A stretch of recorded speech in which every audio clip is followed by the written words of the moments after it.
Hello, everybody. Welcome or welcome back to Danger on Delmarva. My name is Rhonda Jefferson, and today is just kind of a quick update about what's been going on with me and some issues. I know I've alluded to some in the past, but now I'm going to give a little bit more detail because today I found out it's not just me that it's happening to.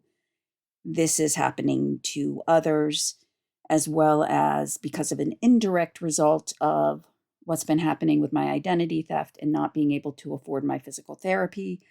I fell a couple of weeks ago and was in immense pain and was pretty much non functional for a while because of this. So, you may have heard me mention on the last couple episodes about some identity theft issues.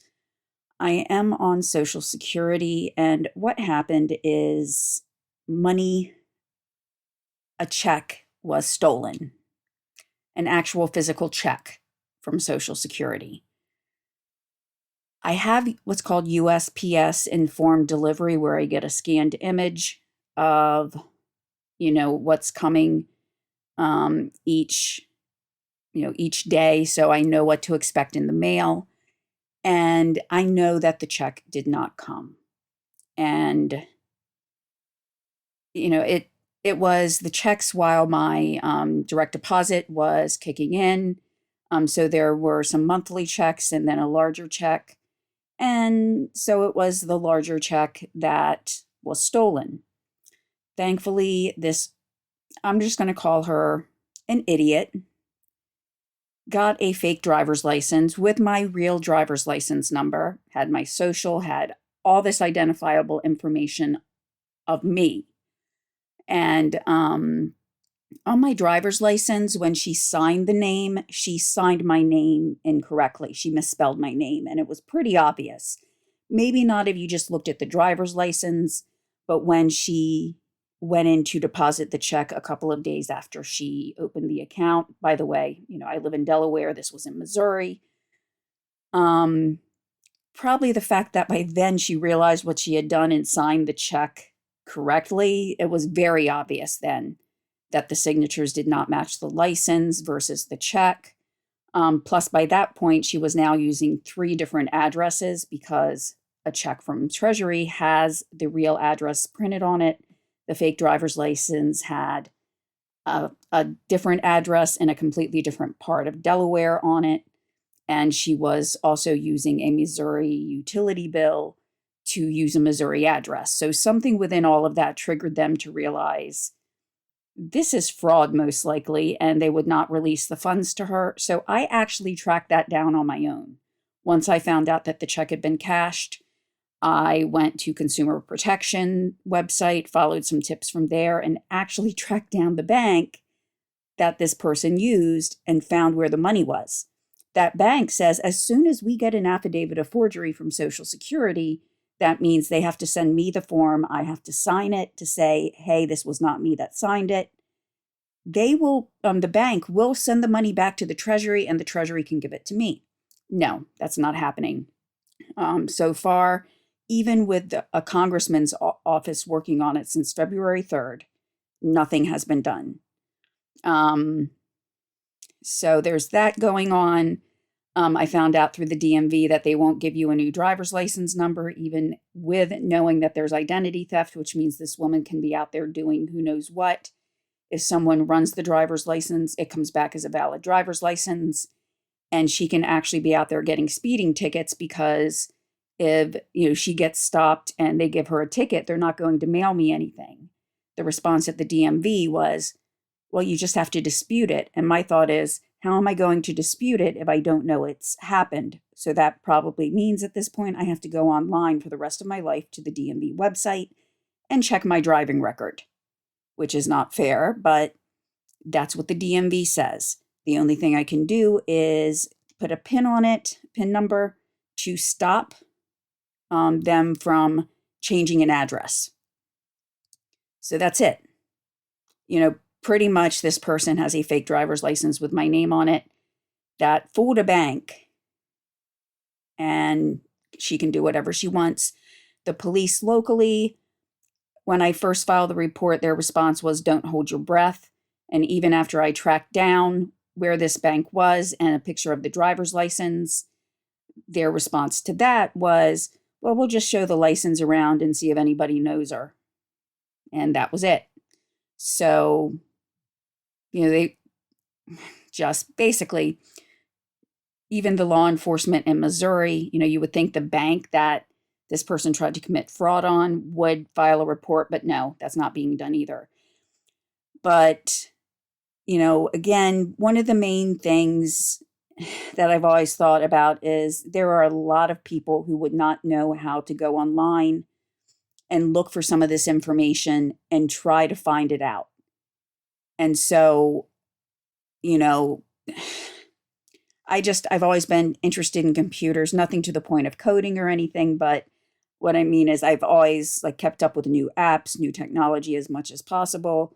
I might not necessarily like using it all the time. I'm not a big social media user.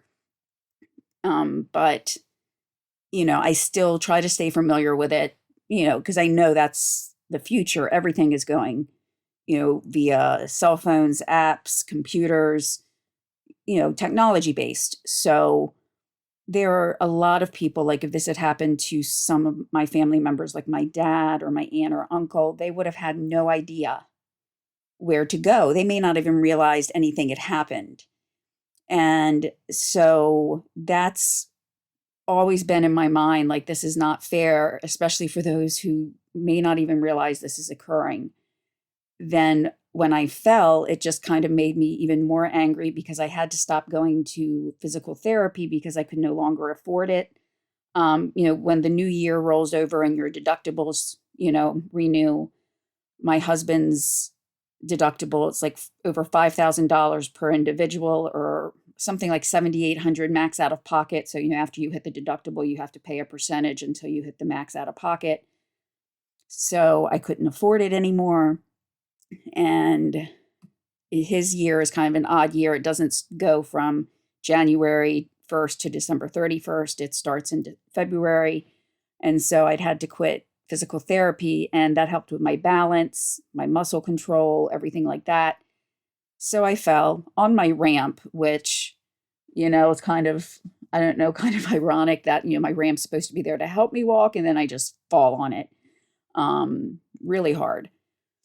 And then today I was talking to someone from a disability insurance company, and she told me that I am not the only person she is currently working with the same issue. She's also told me that in the past, she's worked with people with the same issue. Now, right now, I kind of have to watch what I say because there's still technically an investigation going on, even though they haven't investigated anything yet. But the fact that someone got a physical check, had my driver's license number, had, I guess you can get someone's social from anywhere, but mainly the physical check. And I know that because of the USPS informed delivery, that it never made it to my mailbox. It just makes me really question how that check got diverted to someone else. Now, just something else that did help with me getting this expedited, at least through the bank, is, where they're like, okay, we just need the affidavit of forgery, is thankfully, since I was attending physical therapy 3 days a week, that on both the day this person opened the account and on the day that they made the deposit, I had physical therapy that day. And I know on at least one of those days, it was within 1 hour of when that person was in the bank. So you can't get from Delaware to Missouri in an hour, even on a plane, because airports are not that close in Delaware. Even if I went to the closest small airports, there would be no way to get to Missouri in that time. And secondly, I can't travel that far anyway. I physically cannot travel that far. So it doesn't even matter. So that's kind of where I am now. Just hoping to get this resolved. I didn't want to put a lot of my information out like this, but I'm also really concerned that the same person or people who may have been involved in diverting my check, and even to give them the benefit of the doubt that someone changed an address, legitimately thinking they were changing it properly, like they had a submission or something to change it. What if they're now in charge of sending out the papers and they're scared of getting in trouble, so they're not sending them out? Now, again, that's kind of my conjecture, but that's the only thing I can think of at this point, because I've done all the research. It's not like they have to find out where the money is. I have documentation to show it cannot be me. I have, the picture of the person involved, yet they haven't done anything. And so just all of the factors have come in to combine where I'm like, I can't not get that out to everybody now, especially knowing that it is happening to other people. Again, I never wanted to put this much detail into anything regarding this. Just, there's identity theft. But I truly believe that nothing is being done when all I need is a simple piece of paper. Yes, I want the people who did this prosecuted. I want someone to find them. I truly doubt that will ever happen, since there's been absolutely no assistance so far. Even once I found the information and had the information to give to the police, I couldn't get a call back from the person in charge. Or, I even emailed them, and I think it was like 2 weeks before they called back. I know there's violent crimes to consider, but at the same time, when someone is literally giving up her health, when her health is being affected, I think that, is something that needs to be considered as well. And I know this may sound like it's going to the extreme, but, I think they should be charged with an assault too. I fell. I probably would not have fallen if I had been able to continue physical therapy and keep up my balance, exercises and things like that. And to all the other people that this has happened to, I think the same thing. For every day they may not have been able to take a medication that they're supposed to take because they couldn't afford it, that should be an assault. If anybody else has a similar issue where they've fallen, where they couldn't afford, say, a new walker or a cane or something like that, that should be an assault because it's hurting that person. I know some may see that as an extreme, but if you felt how I physically felt after I fell, not the first day after I fell, but by day 2, I couldn't move. By day 3, I was in tears, and I was afraid to go to the doctor or the hospital. Like, can I afford this? And I was so angry. I've had nightmares, even though I know the nightmares do kind of go to the extreme, that I've somehow lost everything, including my house, and that my husband got mad at me and said, it was all my fault, and took the kids and left me, and I ended up homeless and sleeping in some abandoned barn somewhere, and I've had similar nightmares. That seemed like the most vivid and real, even though my husband would never do that. He's great. He's amazing. But that's how my life has been for the past 4 to 5 months. And there just seems to be no hope in sight as far as getting this resolved. And it's kind of scary what goes through your mind at times. I've even felt guilty for surviving, with my first diagnoses. I was hospitalized for a while. I felt bad for actually surviving, thinking that my family would be so much better if I hadn't, because my kids could have gotten my Social Security, my husband could have gotten my life insurance, and it just would have been so much better off. And I'm only thinking that now, not, in years past. It's only since the financial hardship has come up from the Social Security issue and having my money stolen. I worked for 5 years after my doctor said I should stop working, because I always felt that as long as I could be a productive member of society, I should be working, and I worked as long as I could until I was spending basically more time at my doctor's or the hospital than I was, at work. So I don't like thinking or feeling guilty that I actually lived, because I want to see my children graduate. My sister had a similar illness, in the same, family type of illness, which is how they actually came up with my diagnosis, because it's a pretty rare disease. So they were having trouble diagnosing it. But she had passed away the year before my official diagnosis, even though I'd had symptoms for years. And, her daughter was just a few weeks away from graduation. So she didn't get to see either one of her children graduate. And that's always been like my goal. And I have just over 2 years till my oldest graduates, just over 3 years till my younger son graduates. And, the fact that this theft has made me feel guilty for surviving, that's just made me even more determined, because it sometimes feels like those in charge of resolving this within the government just kind of wants to push me away, or think that she'll just go away. She'll give up. Well, not when it comes to the fact that my health is being affected, my family's well-being is being affected, and I'm not giving up. So I could probably ramble for a lot longer, but I wanted to give everybody an update.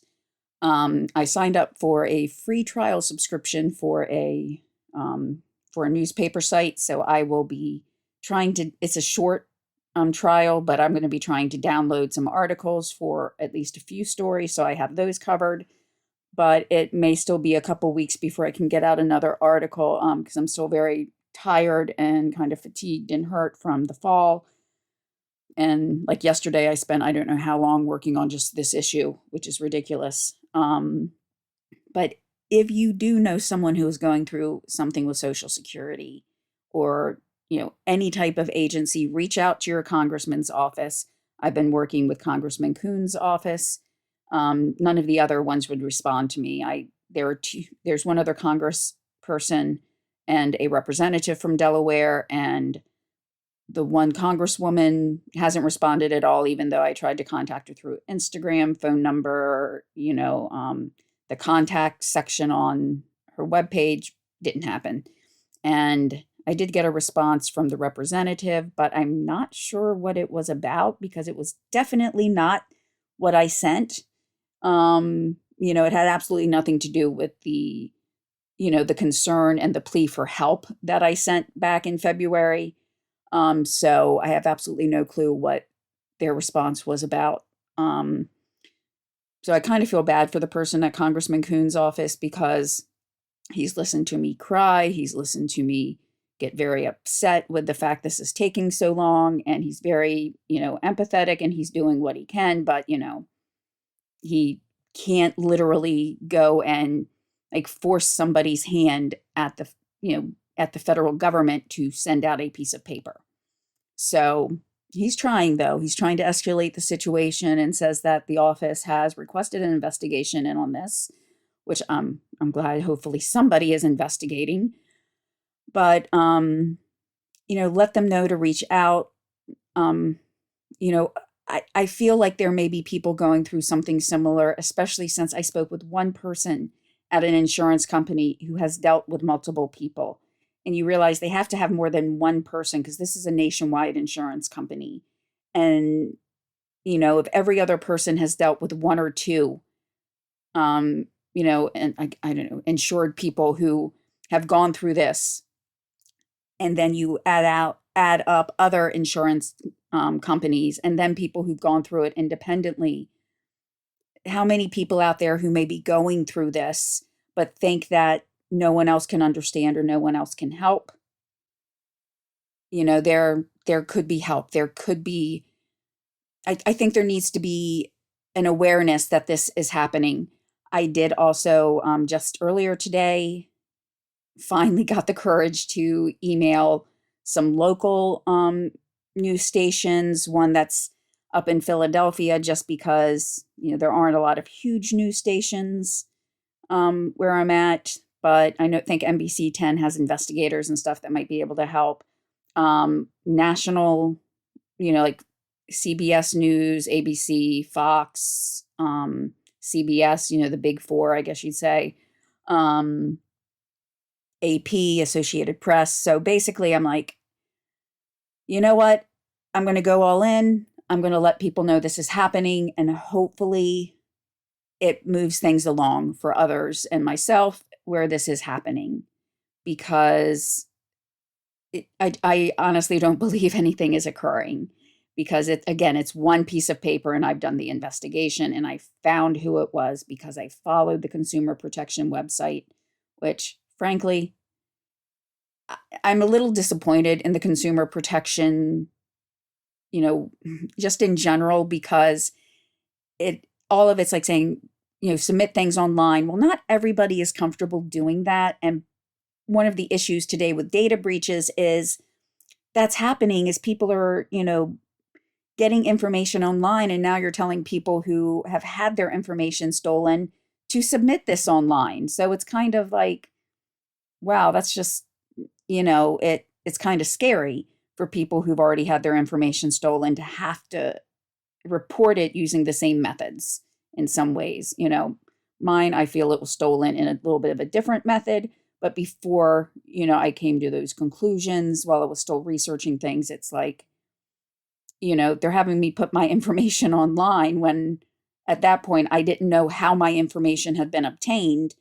And so it was kind of scary, or you could call and, be on hold for hours and hours. Probably I didn't try to call. I just did what they said.